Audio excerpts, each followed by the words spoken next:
Eagle kami, di mapipigil sa pagbabalitang tumpak at tama. Buhay Atenista, sa loob sa labas ng eskwela, ating ibibida lahat ng pera.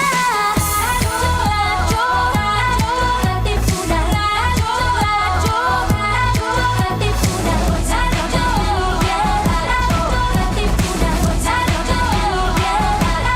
Katipunan. Kawan ni Ignacio, Katipunero sugo, todo sa kayod, punong at tulong. Di pagka Blue Eagle, galing hiting at tigil. Blue and white, one big fight.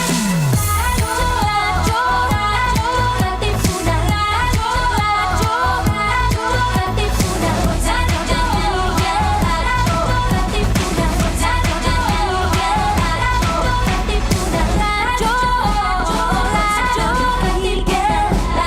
Katipunan. Hey, ra, ra, ra, tira, ra, ra, ira, enra, ira, ra, ra, oh. Hey, ra, ra, ra, tira, ra, ra, ira, enra, ira, ra, ra, oh. Hey, ra, ra, ra, tira, ra, ra, ira, enra, ira, ra, ra, oh. Hey, ra, ra, ra, tira, ra, ra, ira, enra, ira, ra, ra, oh. Go, Leo!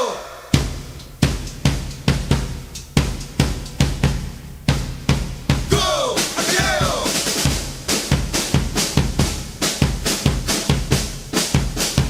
Go, Leo! Go, Leo!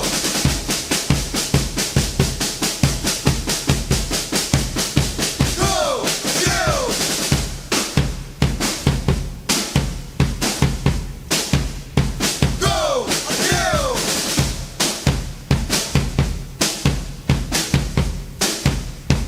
Go, Leo! Go, Leo!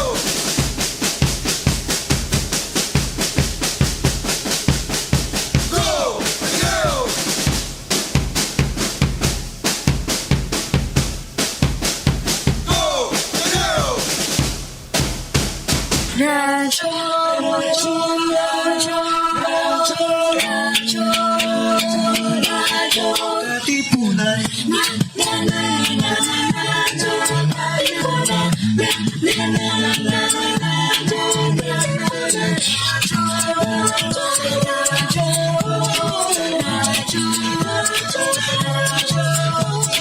Voice of the Blue Eagle, kami di mapipigil sa pagbabalitang tumpak at tama. Sa labas ng eskwela, ibibida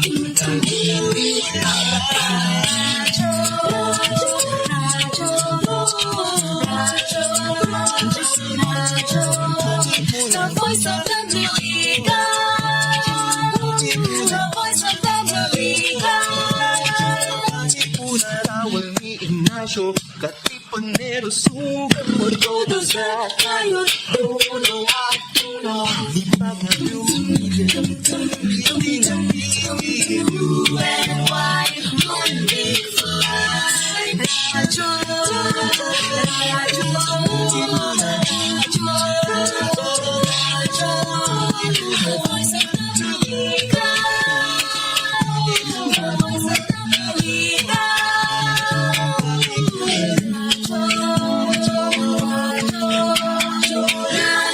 Katipunan. Coming up next, Wellness Wednesdays on Radyo Katipunan 87.9 FM. Radyo, Katipunan. Radyo, radyo, radyo, radyo, radyo, radyo, radyo, Katipunan. Radyo, Katipunan. Radyo, Katipunan. Radyo, radyo, radyo, Katipunan. Radyo, radyo, Katipunan. Voice of the Blue Eagle, kami di mapipigil sa pagbabalitang Sa loob, sa labas ng eskwela, ating ibibida lahat ng buwela. Radyo, radyo, radyo, Katipunan. Radyo, radyo, radyo, Katipunan. Radyo, radyo, Katipunan. Radyo, Katipunan. Kawal ni Ignacio, Katipunero, sugod, todo sa kayod, dunong at tulog. Lipat na Blue Eagle, galing giting nagigil. Blue and white, one big fight. Radyo, radyo, radyo, Katipunan. Radyo, radyo, radyo, Katipunan. Radyo, radyo, Katipunan. Radyo, radyo, Katipunan. Radyo, radyo, radyo, Katipunan. Radyo, Katipunan.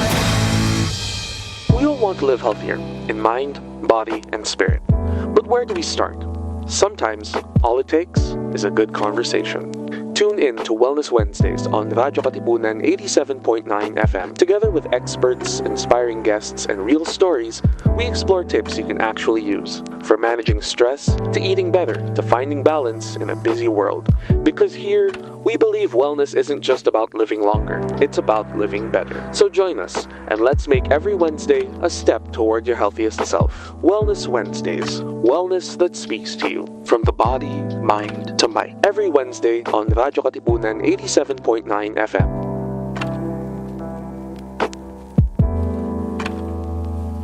Hello, Ateneo!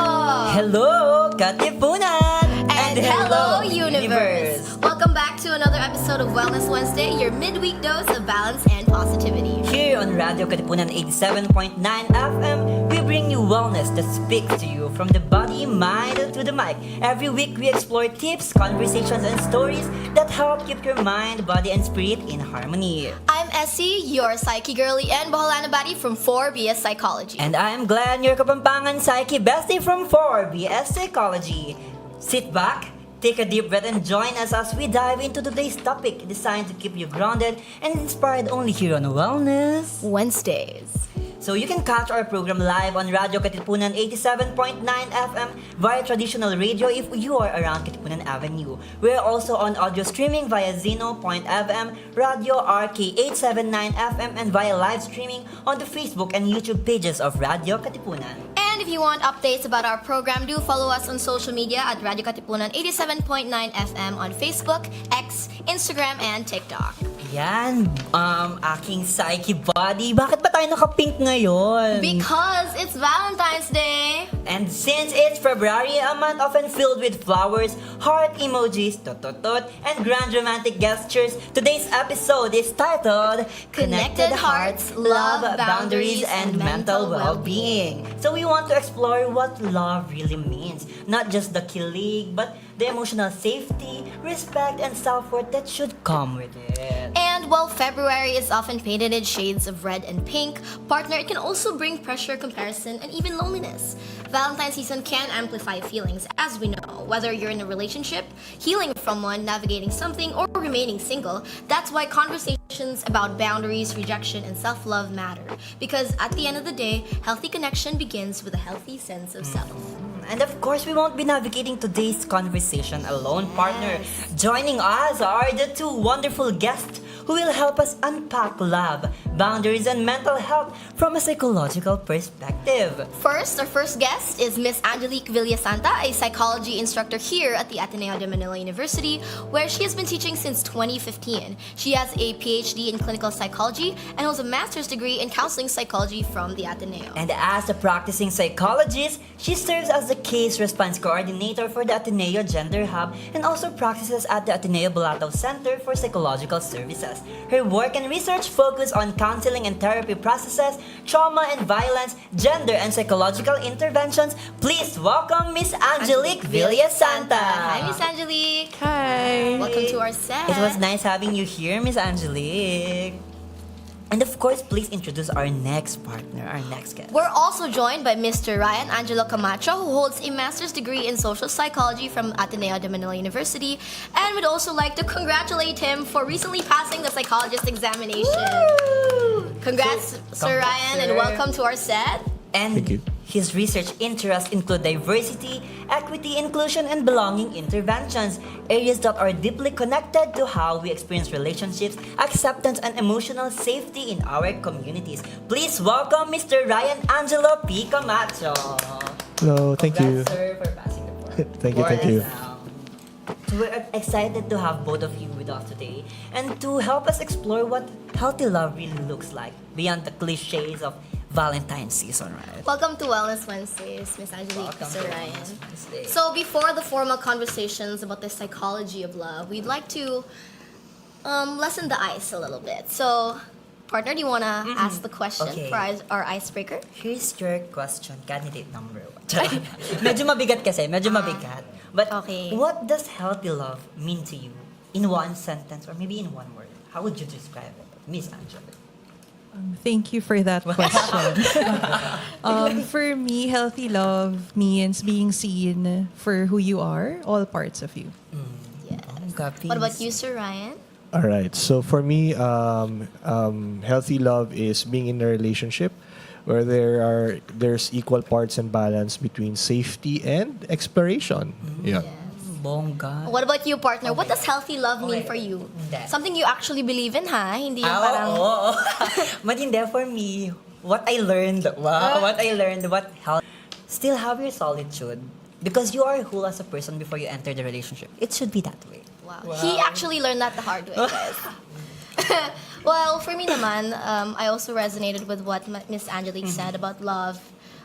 Loving the person for their wholeness, for their spirit, for their not just for their body, for their minds, and for everything or every part of them. So yeah. Bongga. And now that we're in the heart of February, let's talk about something many people are thinking about: love and relationships, but from a psychological lens. lens. Yes, beyond the flowers and date nights, what actually makes a relationship emotionally healthy and sustainable? So, partner, do you want to throw them the first Okay. question?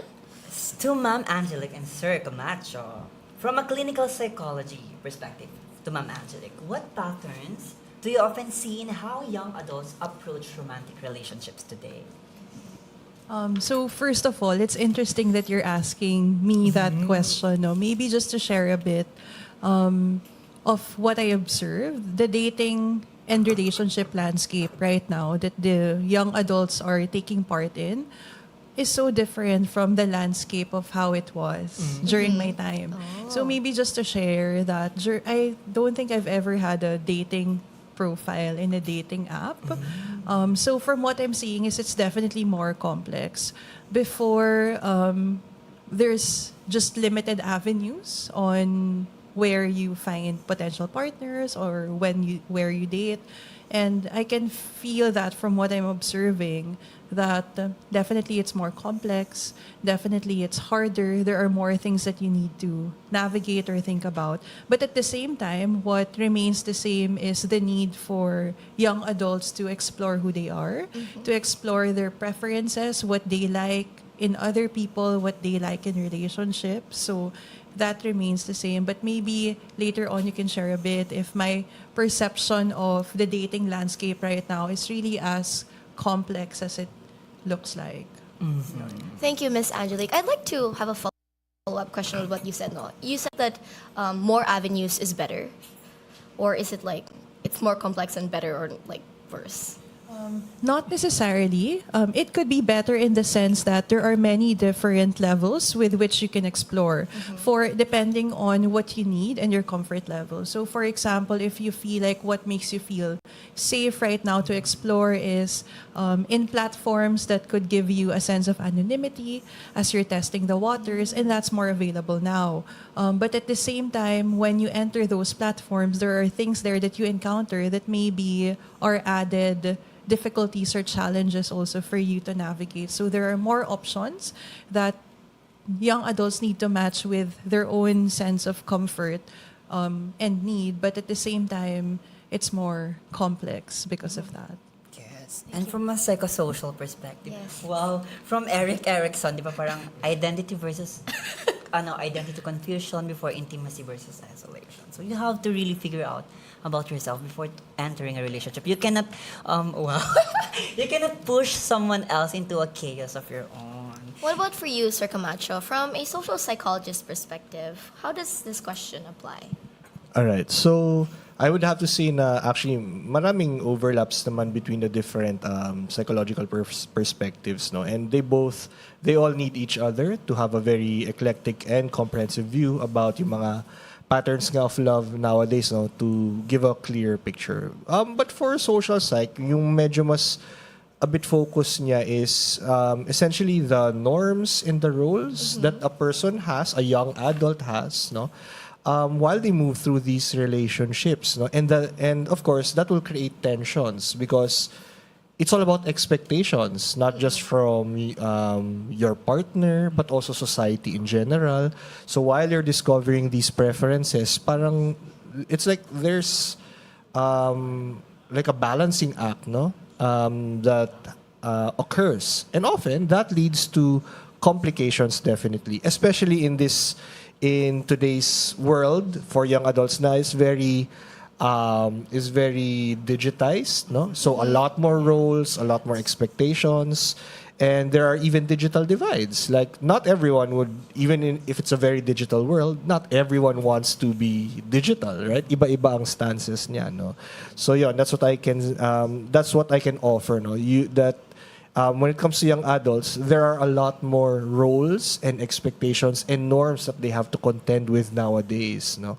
And that creates tension. That creates a lot of patterns that sometimes conflict with each other. Yeah. Siguro follow up from that, Sir Camacho. Since you mentioned that it's about norms, diba? It's about how society perceives the relationship. But do you think that the society is more open now towards a non-normative relationships? Like for this example, same-sex marriage, same-sex relationships?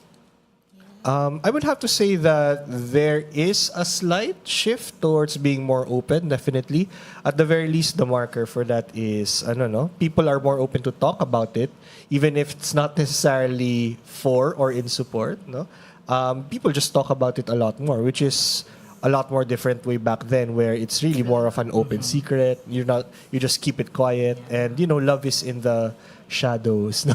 Rather than today, where it can be found in many places. So yes, no, a slight yes. Marami pang tatahakin na daan though. Yeah, Yes, yeah. We still have a long way to go. And speaking of diversity, we also have different attachment styles, partner. Yes. Would you agree? Before we tackle that question, Miss Angelique and Sir Ryan says it's different, no? You want to give them a background of our dating scene nowadays.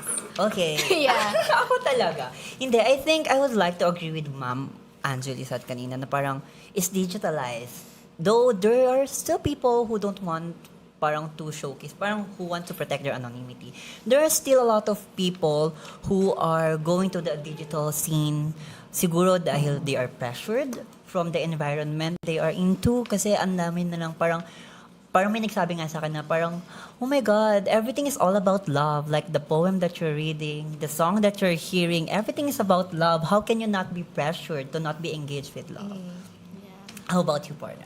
You want to say something first, Miss Angelique? Sorry, I want to add to that because as you were talking just now, it reminded me of a thesis that a student group that I taught, I think 2 years ago did. And it's about the dating scene. And it's particularly interesting because for young adults, you go into certain dating platforms or certain dating scenes because you want to explore parts of you. So you enter that environment, physical environment or digital environment. But as you're there, what happens actually is the environment also impacts you or shapes you. So you think that I'm going there to explore what I want, but as you're there, the environment is shaping what you want. So for example, as a young adult, they might think na, so is desire, is this how I should do relationships? Is this how I am as a partner, as a girlfriend, as a boyfriend? And they navigate that, figuring out how they want to do it, but wrestling with what the environment says, how they should do it. So it's like they have to recognize na, is this really what I want? Is this really the dating scene I want to be part of? And what Sir Camacho said kanina, it creates tension. Diba? Yes. Parang something na parang, oh, is this really the version that is authentic, that is accurate? Is it really congruent to who I am? Diba? May mga ganun And also, questions. I also think there's like a difference in with like social cues from digital apps. Like it's so different. Sometimes people don't learn like actual. I feel like different social cues online and in person. You can really observe it in the dating scene today. It's like, why can't people make proper conversations now? You know. So yeah, it's something my friends and I talk about a lot. Yeah. Okay. So now going back to attachment styles, partner, you wanna- Siyempre, we have diverse responses to a lot of things, and from that we have different attachment styles, very famous. Yes, on TikTok it's like a conversation. Like, Yeah. Yeah. Conversations, anxious, secured, avoidant. Avoidant, what attachment, Are you? it's But do making you a want trend. to ask the next question, part? So, since you guys are teaching this probably, how do you think attachment styles influence the way people communicate, handle conflict, or respond to emotional distance in relationships? Let's start with security attachment styles first. How do you think they approach relationships? Yeah. Okay. I think in general, attachment styles really shape a lot of behaviors and scripts and patterns in relationships. So if you want to go per attachment style, like secured attachment style, it can be expected that this is someone who can kind of be steady in a relationship, like could allow themselves and their partners also to explore, but at the end of the day return to acknowledging that the relationship is a secure base for them. So they tend not to probably feel threatened when there are issues that arise in the relationship or when there are external things that happen that maybe try to threaten the relationship. But I also want to maybe expand it a bit, the idea of attachment styles, that it's rarely that categorical. So it's more of like a gradient. Yeah. So no one is 100% secure and no one is 100% like avoidant. It's more of moment by moment. It's just that there tend to be like, this is your usual mode most of the time. Like most of the time people could tend to be more anxious, more avoidant, or more secure. But for example, even for an avoidant person, there are moments where they could feel more secure. And people can actually choose to develop their own the attachment style that they want. There's a part of it that you pick up from your own upbringing, from your childhood, growing up, from what you witnessed in your parents or key important figures in your life, or even movies, right? Social media. But there comes a point when you build awareness and you can choose which one do I want to have for myself. Thank you, Miss Angelique. What about you, Sir Camacho? Yeah, no. I really, generally speaking, I really like how psychological language, has, for the most part, it has started to be discussed in the mainstream. No? People now know what attachment styles are like. People have started talking about mental health concerns, even on social media. Yeah. At the same time, I have to share that. Well, attachment styles are a good shorthand, definitely, as a starting point, no. But definitely, they are not the main or solitary factor with which with which people communicate, no, among other things, no. And there could actually be a bit of a concern where every single thing starts becoming attached to attachment style. So for example, the person just would prefer to do their homework alone. Automatically, baka naging avoidant. Attached automatically. No? Yeah. So there is a bit of a danger like that. No? And of course, attachment styles, although not all the time connected to, though most of the time it is connected to childhood and childhood experiences or how you were raised by your parents. No, not everything that may appear like an attachment style is learned from that. No, for example, everyday experiences could shape how you communicate, like deep memories. No, things you observed from your parents but had nothing to do with you. No. could also affect how you communicate as well, no? So yon, I think that's my ano no, my view when it comes to attachment styles. No, they're a good starting point. No, they allow you to simplify things, but the caution is to not oversimplify people and put them into neat boxes. Yeah. Sorry, I want to add to that. No, there's a tendency also for attachment styles to be seen as an individual thing. Na parang, oh, I'm secure, you're avoidant. But when it comes to a relationship, it needs to go beyond what I am and what you are, and to start thinking about, so how are our attachment styles interacting with each other? Kasi sometimes it becomes a blame game. No, oh, it's not my problem because I'm secure. You're the one that's like that. But to recognize that even if you're secure, it doesn't automatically mean that you're not at fault ever for all issues. But how is your secure attachment style actually could probably be seen as threatening by someone who doesn't share that attachment style? Okay. For that. Clap for that. Yes. Because I really vouch. Totoo yun. Hindi, because a lot of people would tend to like put themselves on parang a safety, parang not a safety net, but on a safety net, side that they are secure, that this is really what I am. Coming from experience. Hoy, naman. Like, I noticed that there's a lot of people who do that. Parang they are categorizing themselves in a sense na parang, no, I'm avoidant. You have to adjust for who I am. But Yes. the fact that you are into a relationship, it means that somehow you need to kind of play the dynamics of what a relationship is. You have to adjust. Yes, and I also love that Miss Angelique and Sir Ryan's answers kind of like break certain information online. Because yun nga, parang when we look into these TikTok videos or things we see online, it's always like there's a barrier between secure, avoidant, and anxious. Parang it's always this or that. It's not like this could also coexist with this. So parang ayun. And I feel like online, secure people are put at a pedestal. Like, parang, okay, I'm secure. I don't have anything wrong with me. When sometimes that also masks their faults in a relationship as well. And puts, like, it's a blame game din talaga. But I would like to ask this actually. It's like a myth from social media, all over the social media, na parang the most dangerous attachment style combination was the relationship between avoidant and anxious. Is that true? Yeah, what's your take on that?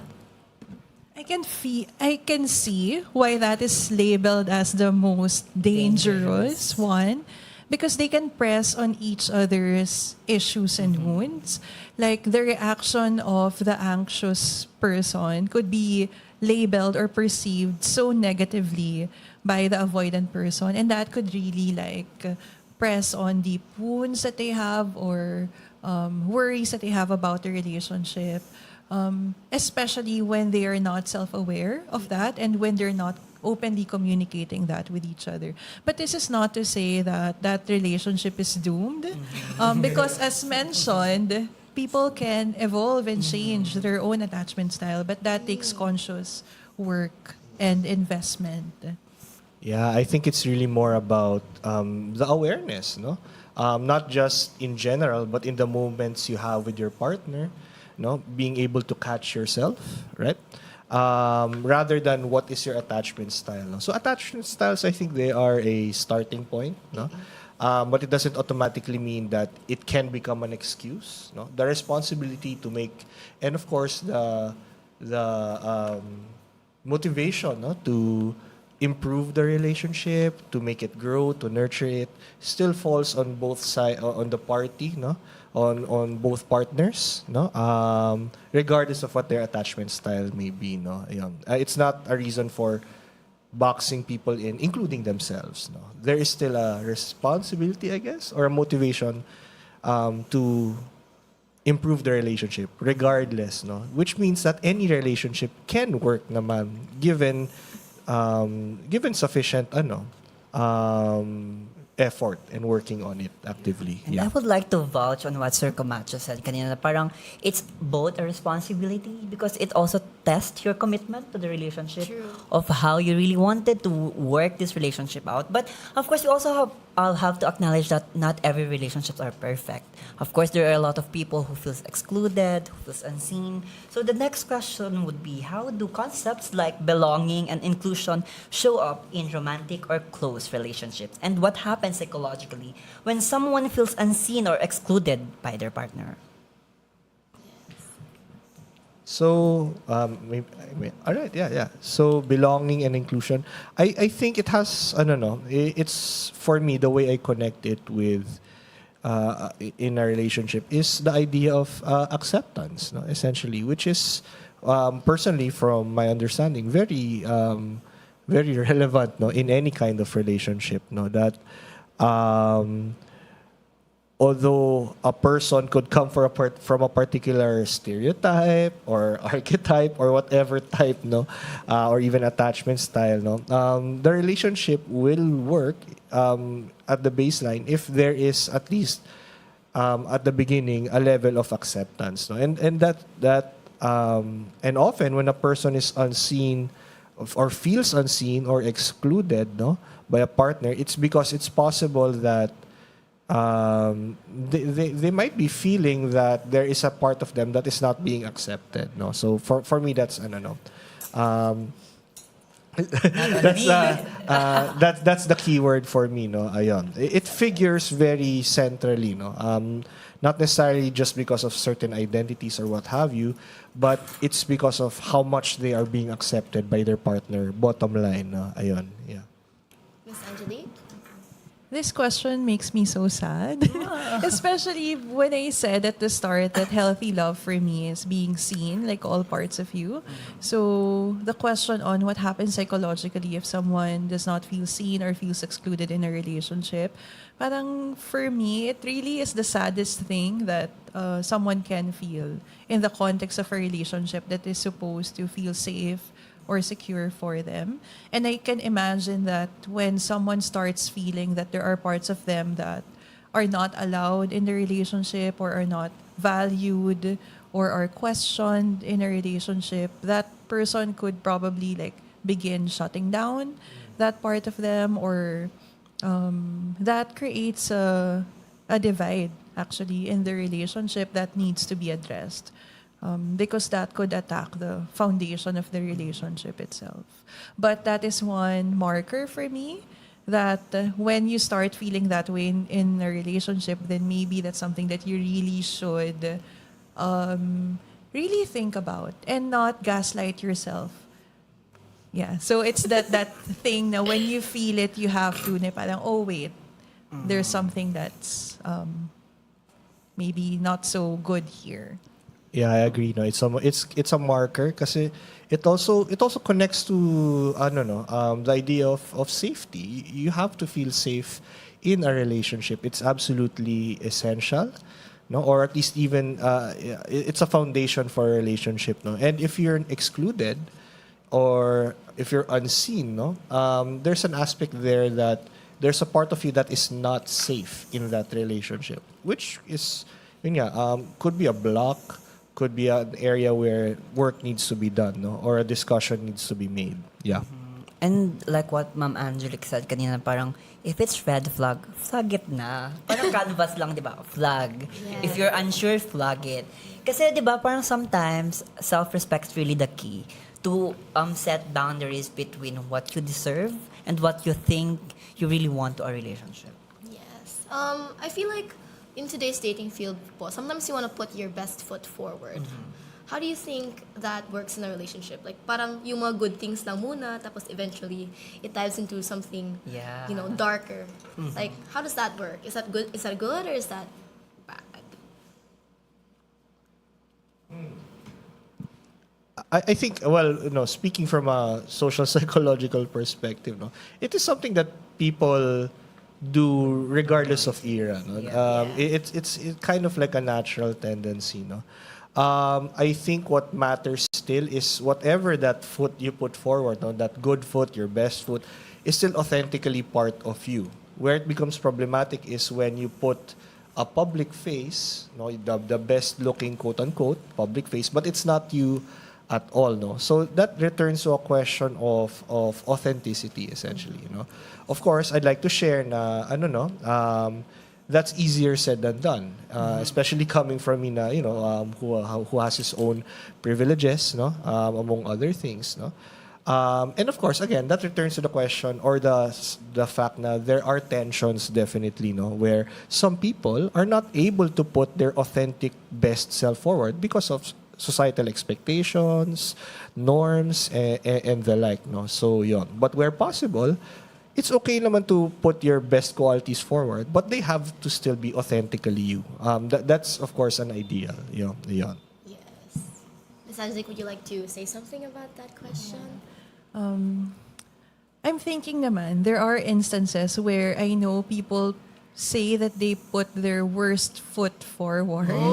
That's Yes. interesting. They kind of like want to test na parang if you can't handle this, then why should I show you the better or the best parts of me? So I was thinking about that. Do you go best foot forward or worst foot forward? And I'm thinking that both of those things are actually games that people play. Because if it's a best foot forward, then you're playing the game of you wanting to impress them and sweep them off their feet and all of that. And if it's the worst foot forward that you put first, it's also a game of will you like me even if I show you the worst parts of me? And so I agree with what Ryan was saying, that it's really about at the end of the day, you want the person that you are entering this relationship with to get to know you. And at the end of the day, if you put aside the games that you're playing or the insecurities that you have, how do you actually want this person to know you? So I agree. Acceptance really is key talaga. So now let's go into our next question naman. It's about boundaries and how people should set boundaries in relationships. So now this applies to young people. Many young people struggle with setting boundaries because they fear losing the relationship. How can someone set boundaries while still maintaining closeness? Well, it's a paradox, I like to say. It's interesting, no? Kasi for me, boundaries should not come to the point that it would cost the relationship. So if you are put in a situation where you feel like if you're being made to choose between the relationship or the boundary, then that is the problem in the first place. Yun.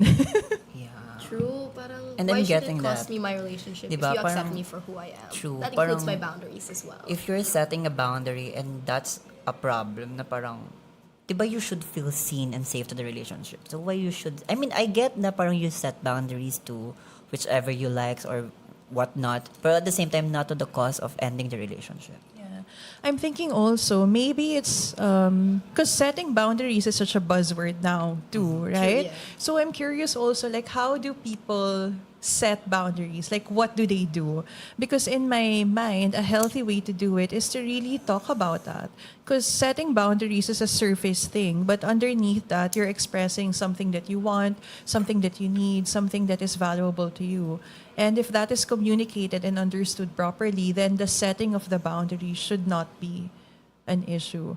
At the same time, I do recognize that there could be instances where people use the term, oh, I'm setting a boundary, and it's really to hide maybe like a toxic behavior or something. So the deeper conversation and understanding really goes a long way. Yeah, I'd have to connect with that one, no? The last thing that was said na first, it can be an indicator. Boundaries can be an indicator of the health of the relationship, no? Parang in most healthy relationships, if not all, you should be able to talk about boundaries, initiate discussions about boundaries without it necessarily being artificial, no? Or even problematic, like escalating, essentially. Because in that sense, the discussion on healthy boundaries would sound much like ordinary conversations, no? that you would have with your partner, essentially, no? In that sense, it could also, on an individual level, be a moment or an opportunity for reflection, no? There are ways to set boundaries which are, shall we say, healthy, essentially, no? Because there are lots of ways to set boundaries. What if you set boundaries by fighting agad? No? That's not necessarily healthy to the relationship, right? So on an individual level, essentially, there are ways to set boundaries that would establish a healthy relationship. And I think it's a marker of whether or not that relationship is healthy or not, no? Or it needs some areas to work on, essentially. Yeah. Yes, true. I feel like right now, like a situation where people set their boundaries is when people have their own like alone time. Like that's something people push in social media, like having your own sense of self while still being in a relationship. Is that healthy, or is there like a bad side to that as well? I think definitely it can be healthy if it's communicated well and received well too. So when we set boundaries like that, what's important is to also talk to our partner regarding how they feel about it. Because even if, so it's a two-way street. You want to do something, but you also need to check how does it land on them. How do they perceive it? Do they have any questions or concerns about it that maybe you can clarify with the boundary that you're setting regarding your alone time. I feel also that there could be a highlighting of alone time as a way to keep your identity in a relationship. But when you look at it, there are a lot of other ways that you could retain that sense of self without necessarily having to like distance yourself. What's important also is maybe for those who, if you feel like for the viewers who feel that maybe your partner is a bit more on the anxious side, what's important is to clarify really like what do you mean by alone time? What will you be doing? And it's not because they're clingy or what, but I think any person would want to know what happens in the alone time. And it's not controlling. It's really just something that they need, maybe.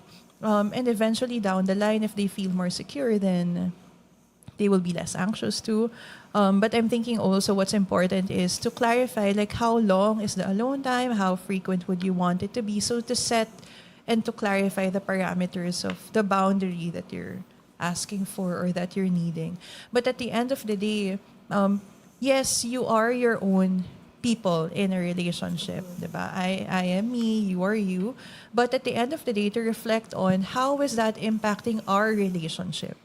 Because to think about the relationship as something that you need to also take care of, the same way that you're taking care of yourself and you're taking care of the other.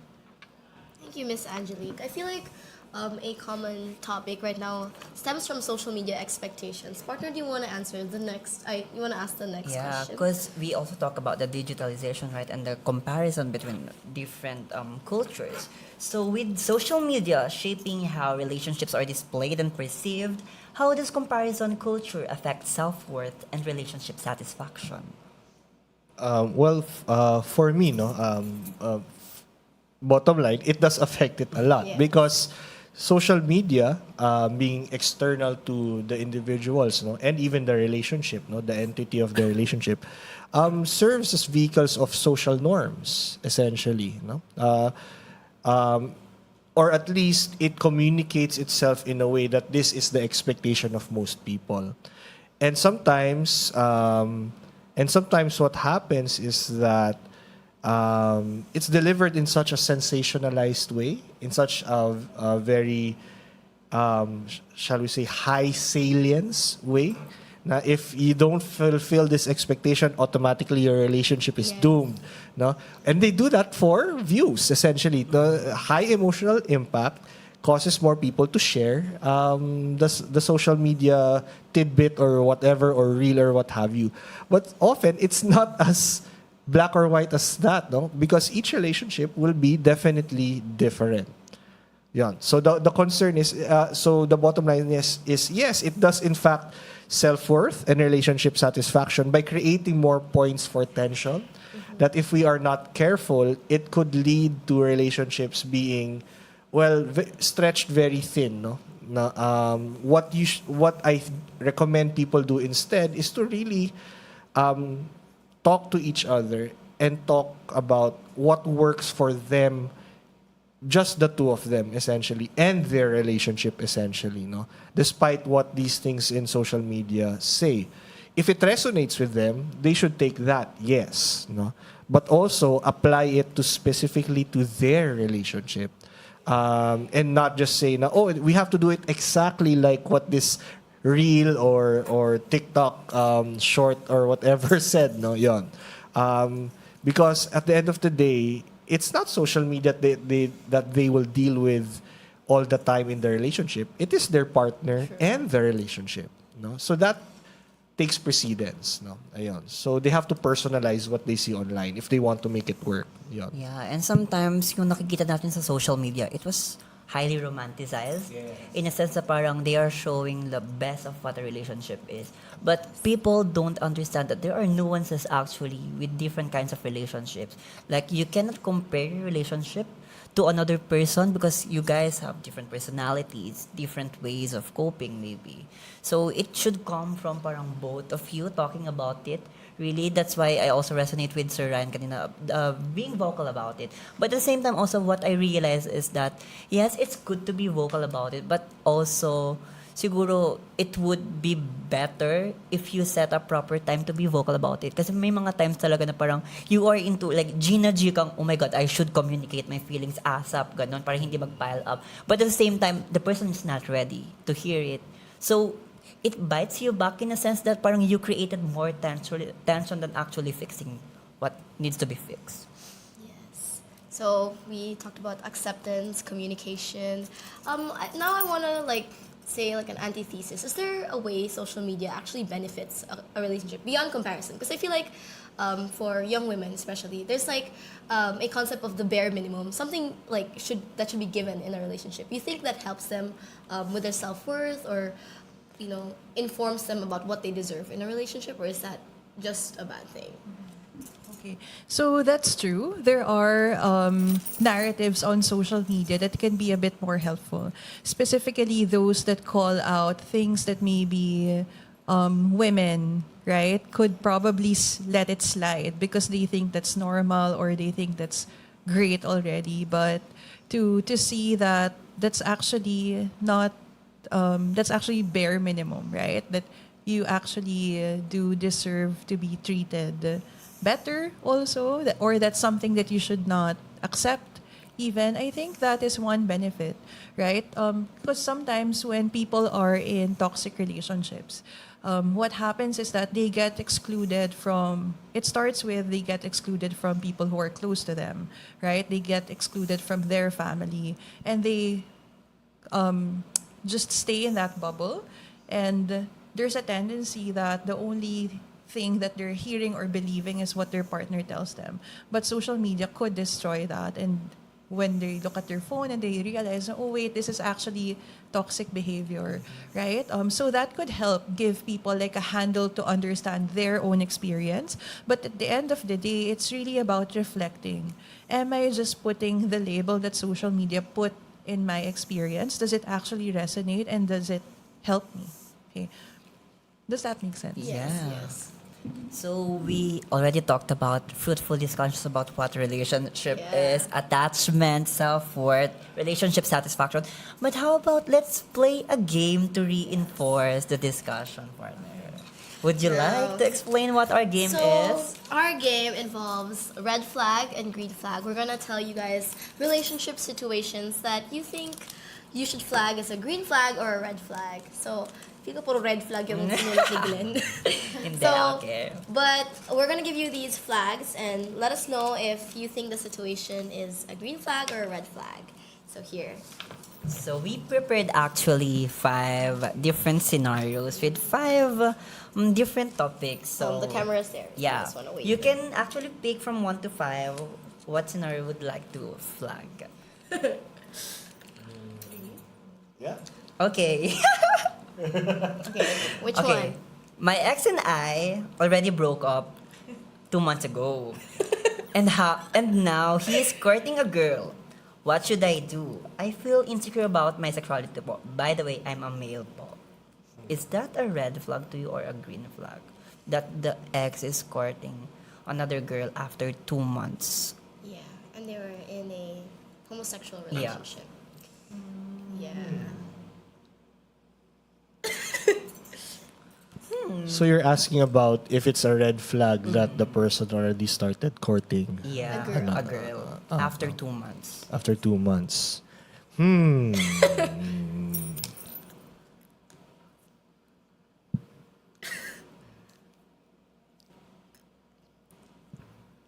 Okay. Kind of Do you want me to go first? Yeah, sure. Go ahead. Okay. I would want to know maybe a bit more context regarding the prior relationship, but I would maybe say that it's slightly red flag. Okay, not fully red flag, but slightly red flag. Because I have questions like, for example, what is the intention maybe that's driving this new relationship with a different person? Is it coming from a place where the person was already able to move forward from the past relationship? And what I mean by that is not just get over the past relationship, but to really understand what has happened, how that impacted them. So my concern is this person entering this relationship from a healthy place already? Yun. Glenn, you wanna give a little bit more context to that? Actually, no context talaga siya. The reason why I asked that is that parang, the inspiration was because of the, if you're familiar guys, the 3-month breakup rule. Na parang, they say that you should give your partner a 3-month rule parang after the breakup Yeah. to actually heal and before entertaining one another. That's why the duration was 2 months ago, ganyan. So it's more of the concept of actually giving time to actually heal from each other's wound. But I also, parang what resonates me based from my Psych class then, na parang sometimes we cannot dictate people's emotions or their experiences. Parang if they have parang different coping as compared to you, then that's totally fine. If they found another partner after 1 month, after 2 months, then that's totally fine. Again, parang you are already separated ways, and that should be the final, final destination of what relationship is. Yes. Glenn explores the temporal aspect of like the moving on in relationships. And I want to ask something about the gender side of it, no? When is exploration valid at the cost of someone's feelings? Parang, in homosexual relationships, parang there are like initially straight people who explore those types of relationship. When is it valid to explore despite like the cost of the feelings of their partner?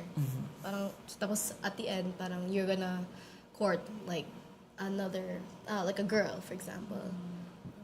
So the way that I'm thinking about it is definitely exploration is valid, right? Like all of us could be, some of us could be sure of our sexual orientation. Some of us could be in the process of figuring it out. Like, am I gay? Am I bi? Am I straight? Am I asexual? It can get really, really complicated.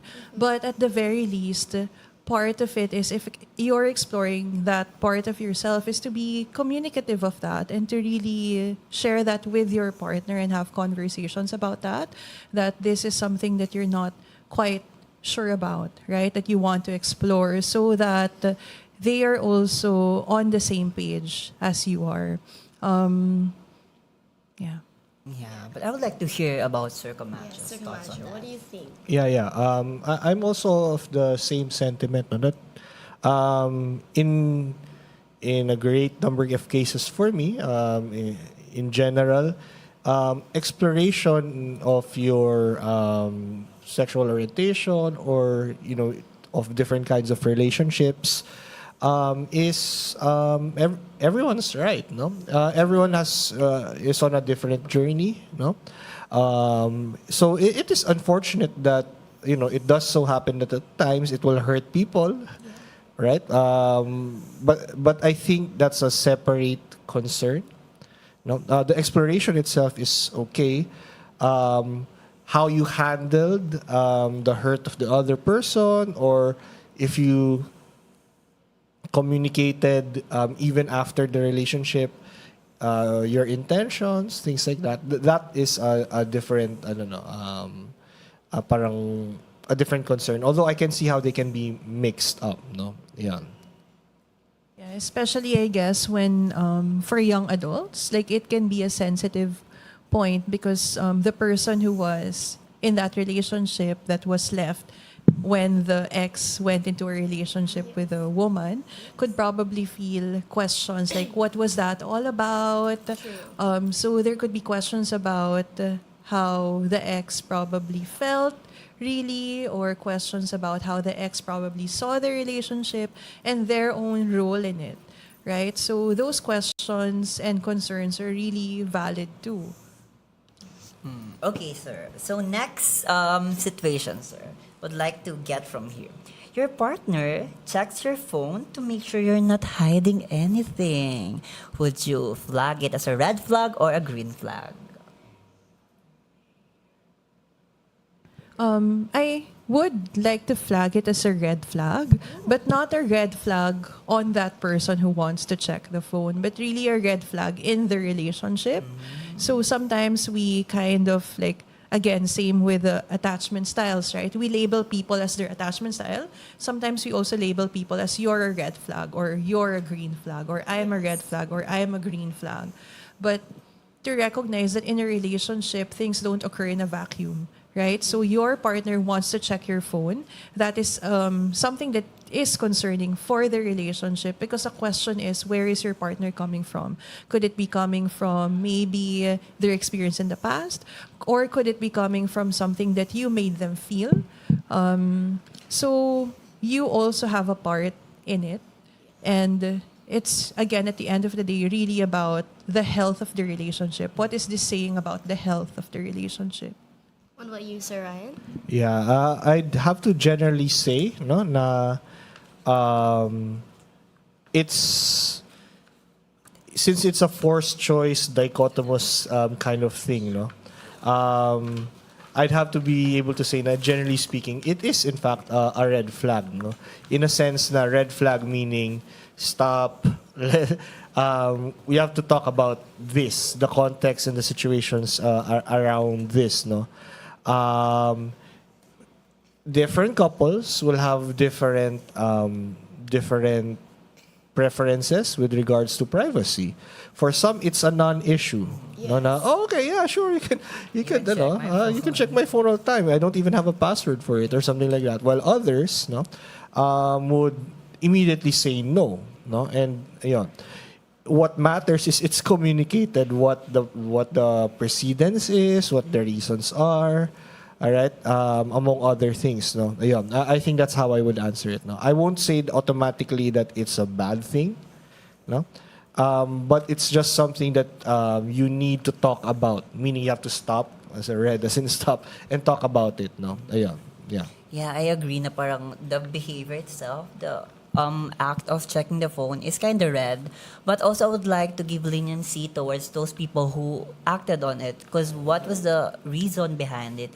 Maybe it could stem from the issues of the relationship, because certainly you're not just acting about it for nothing, diba? Certainly may mga may mga other underlying issues. So I would like to know more about the issues before judging the person.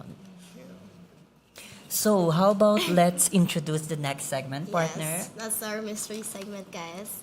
Now we've already talked about, we already saw love in rose-colored glasses. Now we'll look into the kind of uglier parts of love. So this is navigating triggers, rejections, and repair. It's not inherently ugly, but like a lot of people think so. So yeah, Valentine's season often highlights the beautiful side of love, but let's be honest, relationships can also bring deep insecurities and emotional wounds. Sakit. And that's right. Sometimes love doesn't just give us butterflies. It also brings up fear, jealousy, or even past trauma, actually. So in this segment, we're talking about what happens when love feels heavy. So my first question to you guys, why do romantic relationships often activate our deepest insecurities or past wounds more than other types of relationships? Because compared to other kinds of relationships, it really can make a person feel very vulnerable. As I mentioned a while ago, like a healthy love or a healthy relationship is about seeing all parts of you. And sometimes we don't like all parts of ourselves, but we know that, okay, in this relationship, the person sooner or later will see all of it. And that can make anyone feel reactive and very vulnerable and very insecure. Because maybe there's that part of themselves that they're not sure would be accepted, right?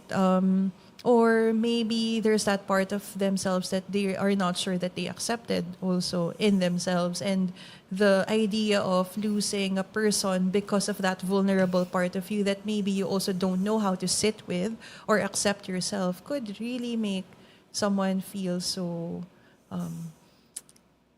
heavy. What about you, Sir Ryan? Yeah. I agree generally speaking, no, because of essentially relationships are a nexus of essentially security and safety. It's or not each relationship will have a certain level of security and safety, and usually vulnerabilities that emerge, no, insecurities that emerge are indicators of checkpoints in the relationship on whether it would deepen or stagnate or even worsen at times, no. And yeah, connecting to vulnerabilities, it's because we may have had some vulnerabilities, some aspects of us that were rejected by people around us as we were growing up, by experiences, whether accidental or deliberate. And it's possible that, by sheer exposure to your partner constantly, you get exposed to those same conditions, no? Or even the same side of yourself that you hid before, no? And it's now being exposed, whether deliberately or otherwise. And you want to protect yourself, essentially. It's your body, your mind starts to want to protect yourself. So you kind of lash out, for example, things like that. And that's what that often happens in relationships due to you interacting with your partner in a lot of different ways. No, ayun, it just brings up things that you may have parts of yourself rather that you hid away in the past, which are being dredged up essentially. And some people are more ready than others. No, some relationships are more ready than others to deal with it in a manner that is safe for both people involved. So that's why. Okay, thank you po. I would like to follow-up question on that, sir. Na parang, would you say that getting out from a bad relationship is somehow a blessing in disguise? If that relationship is one where you didn't feel secure or safe, or you couldn't explore, or you couldn't grow when you wanted to grow, definitely, no. I'm getting out of a bad relationship, even if the breakup might hurt, because you still had the relationship, no. You still bonded and connected, yes, not necessarily in all the best ways, but in general, it's better to get out of a relationship that makes you feel unsafe, inauthentic, no, than staying in it. No, at least that's my opinion. No, yeah. Ako, the reason why I asked that, sir, kasi there's a lot of people who feels like parang after the heartbreak, they are just seeing the negative side about it. But not to romanticize actually what the heartbreak is. It's really painful, yes. But at the same time, it's sometimes a point of reflection to you na parang you also reveal a version of yourself that you did not know. Parang sometimes it's a point of self-discovery na parang, oh, I still have these issues pala. When I enter the relationship, I discover more about my issues, I discover more about what to fix. And that could be a thing to fix for your next relationship moving forward and for the other people that you are with. Now I want to dial back on what Miss Angelique said about sometimes insecurities could be triggered because there's a part of you that you don't accept. Why is it po that sometimes you're so insecure in your romantic relationships, but with your friends you're so open, you're so lively? Why is there a stark difference in between those relationships kaya? It could be because of the intensity. that happens in romantic relationships that may not necessarily be there in friendships. Sometimes insecurities get triggered by particular combinations of things. And it's nice that that's not getting triggered in friendships. There are people whose issues get triggered in friendships but not in romantic relationships. So it really depends on what is the issue. And the nice thing about it is, even if it's surprising to see yourself reacting in triggers, it is still very valuable information, because you don't know you have an issue until you get triggered na, oh my God, why am I reacting like this? Yeah. Okay, thank you so much, Miss Angelique and Sir Ryan. Now, our last formal question naman. From a psychologist's perspective, what's really happening underneath reactions like jealousy, withdrawals, and defensiveness? What's happening inside people's brains or emotions? I feel like a lot of that is related to maybe the activation of particular core beliefs about the self that are negative. So from a psychological perspective, all of us have core beliefs about ourselves that are negative. So maybe a core belief of I am not loved, or I am worthless, or I'm a failure. And there could be a situation where maybe it's an interpretation, right? That your partner's behavior means that they don't love you. But that may not be true. So what could happen when people become defensive or reactive is that maybe they are interpreting something that could have been neutral through the lens of their own issue. Or maybe that they're figuring out that there's a pattern from their past, their childhood, their relationship that is mirroring what's happening in the relationship that is making them reactive. So it could be a lot of emotions being triggered from the past, or it could be even misinterpretations of neutral gestures or reactions. Maybe for me, just to share, when Ryan has a straight face, I tend to interpret that as, are you mad at me? So there are days where I would keep on asking him, are you mad? Are you mad? Are we okay? Because but I recognize that is from me and how I interpret something neutral. What about you, Sir Ryan? Yeah, that's definitely one of the core, I don't know, core understandings, no, in terms of why people end up, jealous, defensive. Is because people return to certain core beliefs, and they do at times, no, in neutral or even negative situations, interpret it through that, no, yung I am worthless, or I'm not worthy of love, or I'm evil. These things that were inculcated in them by through their childhood experiences, or just experiences in general, no, even not the childhood ones, no.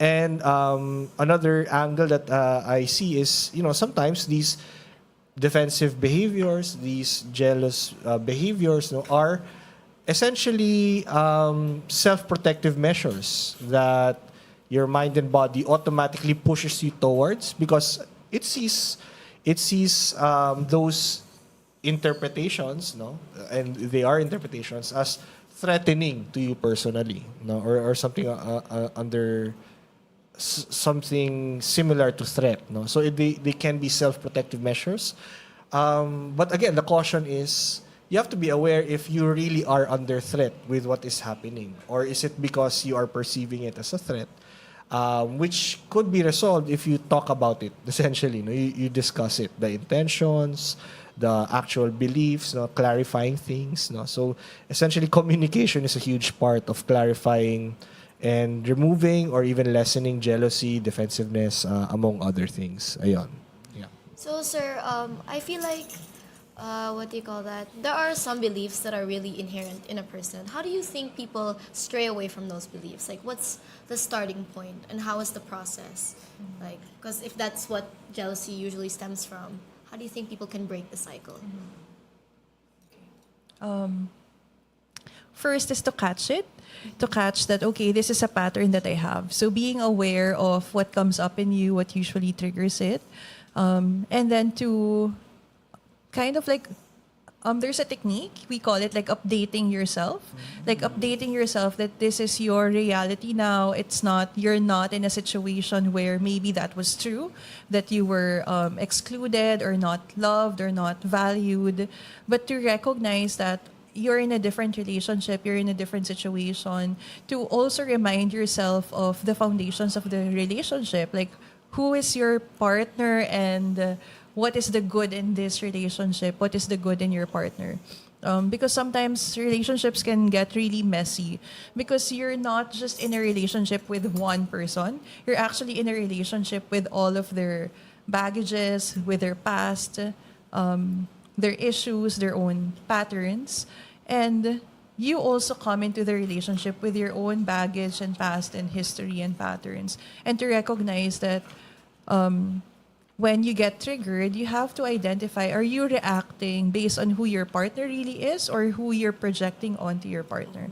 So to make that conscious decision and reminding yourself of the truth about your relationship. So a strong foundation of the relationship is really important.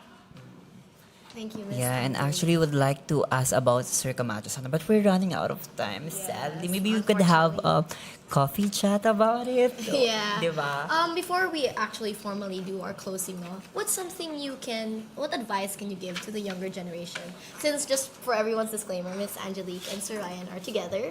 So what's something Campus that made your sweethearts. relationship work? Talk about it, no? Really talk about it in a state where both of you are aware, and you both know that you are talking because you are on the same side. No, just reminding yourself that you're on the same side. You're in this together, and you're there to improve the relationship. No, not challenge, not necessarily attack the other, undermine the other, among other things. No, ayun. Did I get that correctly? Yeah. I learned that from her actually. So yeah, there. What about you, Miss Angelique? For me, I think like for especially the youth, what I would want to let them know is you need to know how to fight well in a relationship. Because sometimes young people are allergic to fighting or disagreements. Like they feel they have to not fight to make the relationship work. But actually, good relationships are possible because the two people in that relationship know how to fight well, which means fighting for the relationship and not fighting to win an argument. Thank you so much. So we've tackled acceptance and communication a lot. So healthy relationships, of course, also start with self-awareness. And sustaining love requires emotional responsibility. Again, thank you to our wonderful guests, and thank you to our listeners for spending our Wednesdays with us. For updates and replays of this episode, don't forget to check the social media accounts of Radyo Katipunan 87.9 FM. This has been Wellness Wednesdays. Wellness that speaks to you from the body, mind to the mic. Happy Hearts Month, everyone. See you next Wednesday. Thank you, everybody. Thank you, Miss Angelique. I learned so much from you guys today. It's like...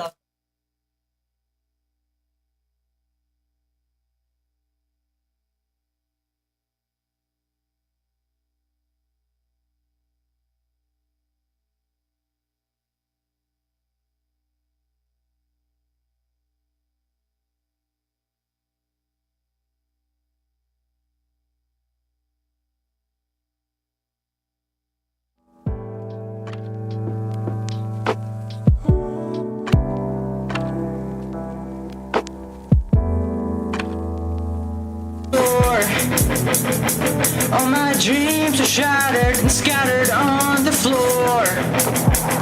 And I'm so sick. We all want to live healthier, mind, Now I body, and see spirit. But where do we start? all these Sometimes all promises it were takes is a never good as they conversation. seemed. Tune in to Wellness Wednesday on Radyo And I tried to get out of it, Katipunan found a better 87.9. place and Together with inspired remedy. guests and deep stories. Baby, you put me through 'cause you never For showed what managing you stress, would and make. getting better, finding balance in the world. Because here, we believe wellness isn't just about living longer, it's about living better. So join us, and let's make every Wednesday a step toward your healthiest self. Wellness Wednesdays, wellness that speaks to you, from the body, mind to mic. Every Wednesday on Radyo Katipunan 87.9 FM. Radyo Katipunan. News, insights, inspiration. Radyo Katipunan. Down from the hill and down to the world.